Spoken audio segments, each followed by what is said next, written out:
Hi guys, welcome back to our channel. I'm coming on to post a update about where we've been.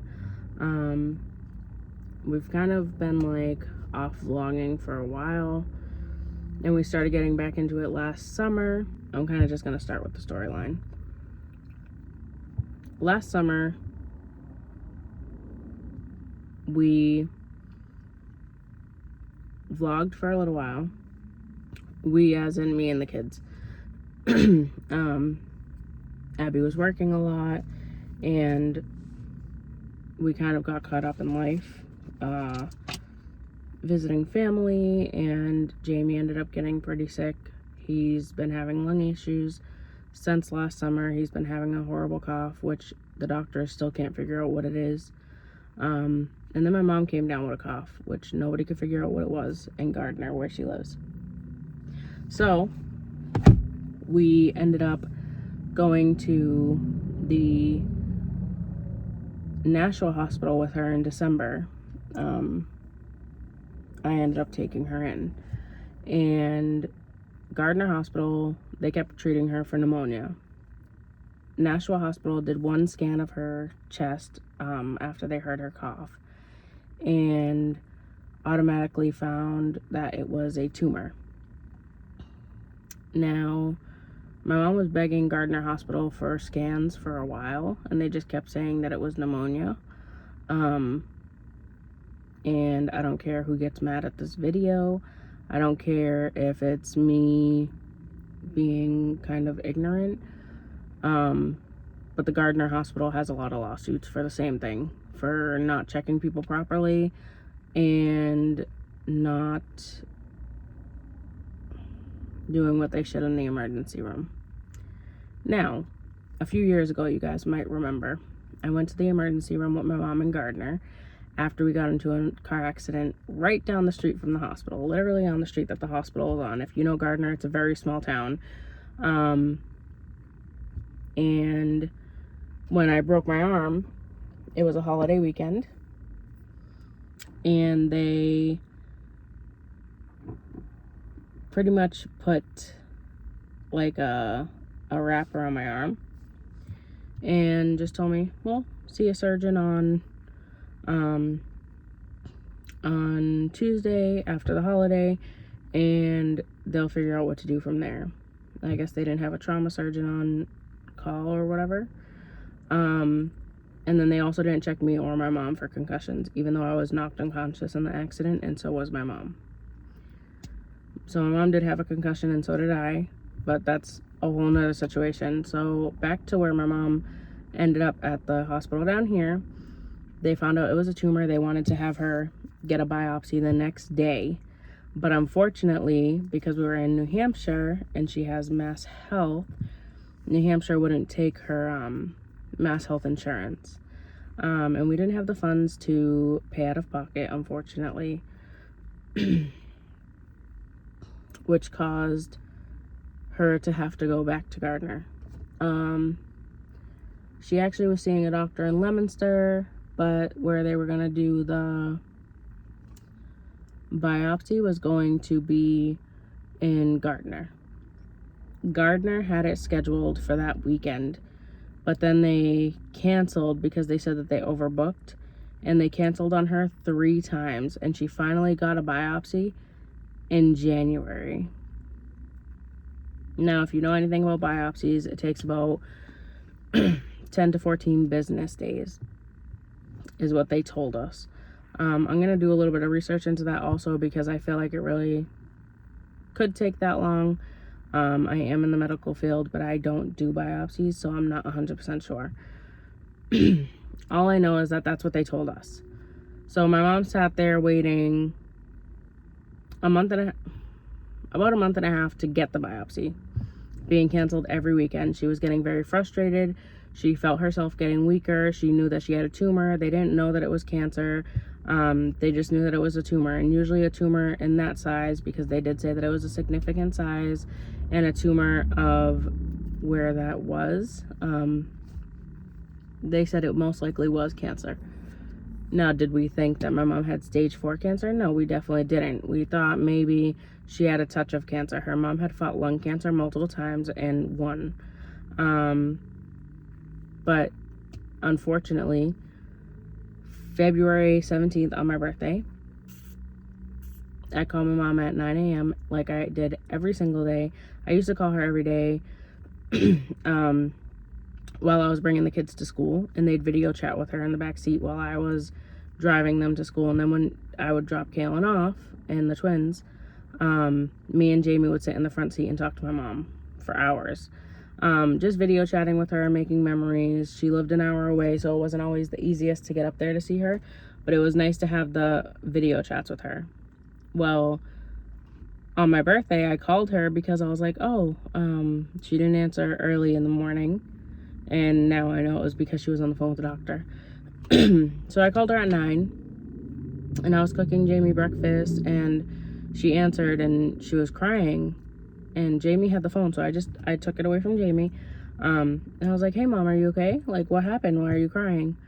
And she told me, I remember the exact words were, it's not good, Kelsey. They said I have stage 4 cancer, and it's the type that spreads very easily. It's called metastasizing lung cancer, stage 4. And then she said, oh, my doctor's calling. Let me call you right back. Because they were calling back to try to get her in as soon as possible to Boston. To Leominster, to figure out treatments and things like that. So I was like, okay, Mom, just call me back. She ended up messaging me a few hours later, and I still have the text. She's like, oh my God, I'm so sorry. I didn't even realize that it was your birthday. Happy birthday. And I was like, Mom, I don't care that it's my birthday. I just want you to be okay. My birthday doesn't mean anything to me. The year before, so 2021 on my birthday, my grandfather passed away, my mom's dad. 2022 on my birthday, my mom found out she had stage 4 lung cancer. So my birthday just isn't what a birthday should be. It's not special to me. It's usually a bad day. So I kind of dread my birthday. So after that, she kind of got really sick really quickly. Of course, stage 4 cancer, your body's gonna fight it. You're gonna get very sick. But it was about March. It was the first week of March. And I went up to Gardner to see her, and I was gonna bring her out to lunch and, just see how she's doing. And we went up there, and she couldn't hold a conversation. She couldn't really remember things. She didn't really understand where we were going. I asked her what she would want to eat, and she said she wanted a Whopper with a large Coca-Cola. My mom doesn't drink Coca-Cola. If you know my mom, she drinks clear sodas, and that's it. The only dark soda she drank was root beer, and that was very, very, unlikely that she would even have a root beer. It was once in a while, on special occasions, and even then, usually she'd have Sprite. But most of the time, she really only drank coffee. I'm sorry if it's hard for me to get through this video without, it's hard. I do laugh and smile when I'm nervous, so don't mind. So March, we went up there, and then the next day after I went up there, I kind of messaged her boyfriend. They've been together off and on for 13 years. And I was like, hey, have you noticed anything different about Mom? I came up yesterday, and it's just bothering me really bad. She didn't seem like herself at all. And he was like, yeah, she's really starting to forget a lot of things, and my sister lives upstairs from her. So I was like, oh, Ashley, have you noticed anything? And she's like, yeah, she's forgetting a lot of things. She's falling a lot. I was like, all right, she needs to go to the hospital. So my aunt, who lives down the street, my mom's sister, they were best friends. So I called her, and I was like, hey, have you realized anything? And she told me the same exact thing. And I was like, all right, she needs to go to the hospital. And my aunt said, yeah, I agree. So my aunt brought her to the hospital, and then my sister Sam, who lives down the street from me, met them at the hospital because she was in Gardner that day. And then she called me, and she's like, hey, I need you to come up here because I need to go home. She has kids, and at the time she had a newborn. I was like, okay, I'm coming. So I went up and I sat with my mom. And in the middle of the night, they transferred her to Mass General. So Abby drove from Nashua to Gardner, and then from Gardner to Nashua because they wouldn't let him into the hospital. And as soon as he pulled back into my driveway where I'm sitting now, he left again to go back to Gardner because he had to drive me now to Mass General. Mass General, thankfully, they understood everything that was going on. They knew the state my mom was in because of the hospital notes. So they let him in. So then me and Abby spent the night with my mom at Mass General. And then that was in the emergency room while they found her room on the floor for cancer patients. Automatically, when we got to the cancer floor the next morning, the floor for cancer patients, I should say, they had told us, like, hey, you know, it's not looking great. We're going to do a surgery on her brain to get out some of the brain tumors because the brain tumors were pretty big. Oh, sorry, I skipped ahead. The reason she got transferred from Gardner to Boston was because I had them do a brain scan, because at first they were denying to do the brain scan because my mom said nothing was wrong and they were believing her. And I was telling them she's not in her right state of mind. You need to do a brain scan. Like, I'm not leaving. She's not leaving this hospital until the brain scan is done, and I don't care what anybody says. I was like, I work in the medical field, and I know for a fact, if I'm telling you that something is wrong, you need to do a brain scan, and that's it. Finally, a doctor came in at shift change, and he did the brain scan.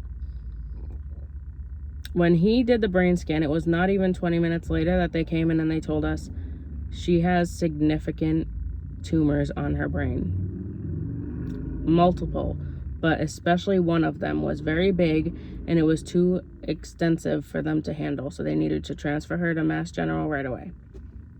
I said, okay, no problem. I will follow her and go to Mass General with her. So we did that. That's when we spent the night, and then we went to the cancer floor the next morning. Well, it was like afternoon, and I hadn't slept. I just sat there looking at my mom, just wondering, like, how could God put her through this? Like, she has 2 children, at the time, a 12-year-old and a 15-year-old. Now they're 13 and 16. I was like, how is God putting her through this right now? Like, it really just doesn't make sense. And it just didn't make sense to me. I had a very short period of time where I was very angry with God. And I had to come to terms with the fact that God doesn't create these things. And our bodies aren't meant to live forever, and unfortunately diseases happen, and it happens to people younger than her. It happens to kids, it happens to teens, it happens to babies. And my mom was only 47. Unfortunately, she went downhill very quickly. She got some stents placed in her chest, she got a drain placed in her chest, she got the brain surgery. I ended up shaving my head because she was upset that she had to shave her head for the brain surgery, and they only really shaved like a part here, but she ended up losing all her hair with the chemo and radiation and everything anyways. And then she was in and out of the hospital getting surgery after surgery up until August. Well, up until July, I should say. The last time she was in the hospital, she was there for, I want to say, almost a week, maybe 6 days. And then we got the call, and they said, on Monday, on August 1st, the care team is going to be sending her home on hospice. There's unfortunately no other treatment options that we can give her right now, and she's declining very quickly, and she wants to go home. She doesn't want to be here. She wants to be home with her family. And we're like, okay. So we all went up that week. Well, I was up at the hospital the day that they told her that she was going to go home and be put on hospice. And that killed me, because you could see the fear and how scared she was that she wasn't going to be there for her boys anymore. Sorry, one second.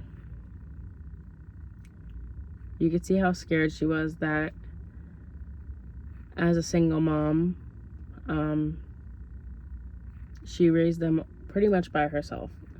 She had a boyfriend off and on for 13 years, but those boys, neither of them were biologically his, unfortunately. He did help raise them, but my mom was very independent, and she, sorry, she was their mom. She was their whole life. My 13-year-old brother has low functioning autism, so that's been another struggle that we've been dealing with. And it's just been very difficult. She was sent home on August 1st on hospice, and the boys were home, and they spent the last days with her. Unfortunately, she passed away a week later on Monday, August 8th. She passed away at 12:14 a.m., and we celebrated her services of life, well, her celebration of life. We celebrated that on Wednesday, August 17th.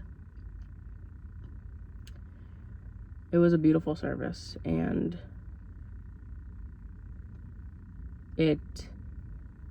I still feel numb,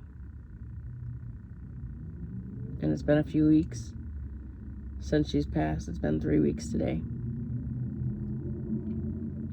and it's very hard because I haven't let myself cry, because I cried so much when she was suffering and begging for it to stop.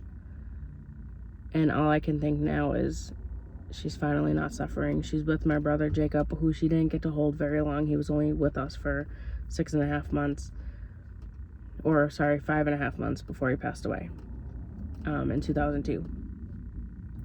So she's with Jacob. She gets to hold her baby, who she never got to hold, but she did leave behind 2 babies who depended on her for everything in their life, and that kills me because I know how scared she was about leaving them. And I hate that I don't get to call my mom anymore. I hate that everything's different now. I can't just drive an hour away and go see my mom. And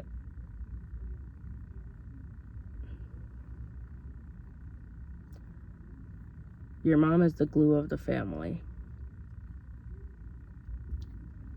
My family has done pretty well with talking to each other and figuring things out, but it hasn't made it any easier.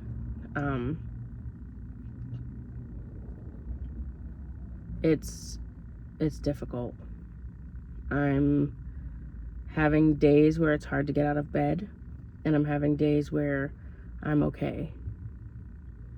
But it's definitely difficult. It's like I was saying. That's kind of what we've been dealing with for the past few months. Well, for the past 9 months, since December. It's been difficult. It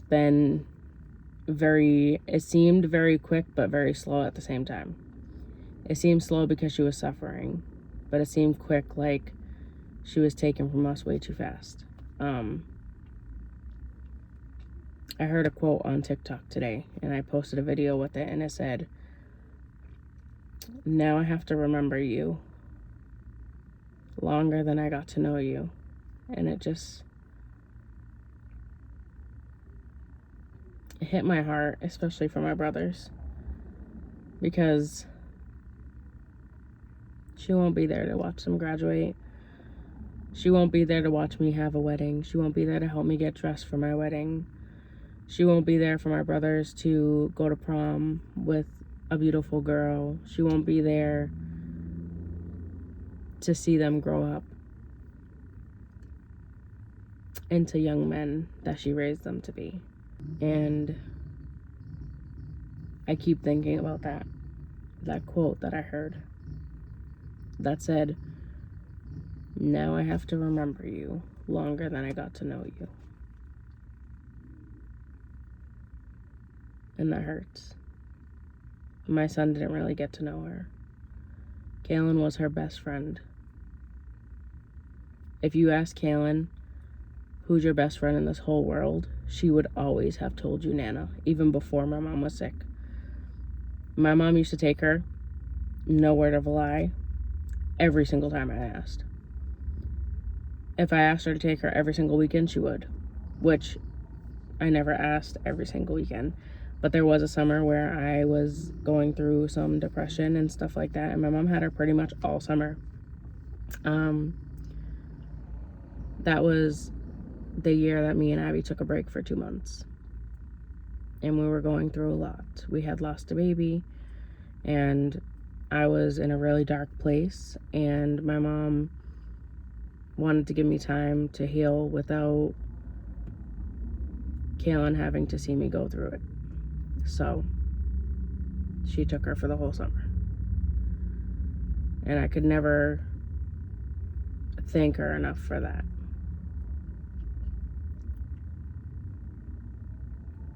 Now, all I can do is hope that I make her proud every day and remind my brothers how much she loved them and remind my kids how much she loved them. Jamie has a few things from my mom from when he was born. She bought him things while I was pregnant. Everything I asked for. I'm having a hard time, and I want to get back into vlogging, and I want to show you guys the process of my brothers growing and us doing everything in our power to remind our kids how much my mom loved them and how amazing my mom thought they were. And my mom was a person who constantly was so happy for everybody else's successes, and she wanted to help in any way she could to make everybody else happy. My mom was the type of lady that no matter what wrong you did to her, she always forgave you. And even if she was so upset with things that you were doing or that you have done to her, if you needed something, it took 2 seconds of a phone call or a text. It didn't matter. She would find a way to get you what you needed. And that's just who my mom was. And I will insert pictures of my mom right now at the end of the video. But I want to leave you guys with what my mom always told me.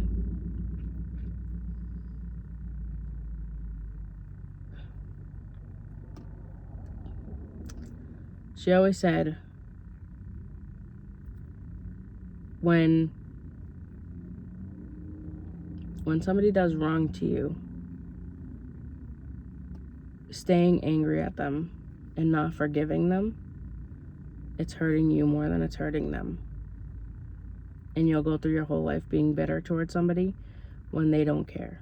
And it's not hurting them. It's only hurting you inside and making you an angry person and a bitter person.